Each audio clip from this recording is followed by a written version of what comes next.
You ask Tiger to solve. This deals with linear equations with one unknown. The final result is x equals 5/3. Let's solve it step by step. Group all x terms on the left side of the equation. Subtract 2x from both sides. Group like terms. Simplify the arithmetic. Group like terms. Simplify the arithmetic. Group all constants on the right side of the equation.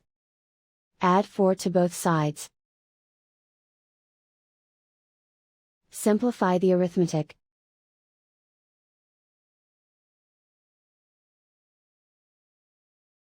Isolate the x. Divide both sides by 3. Simplify the fraction. And so the final result is x equals 5/3.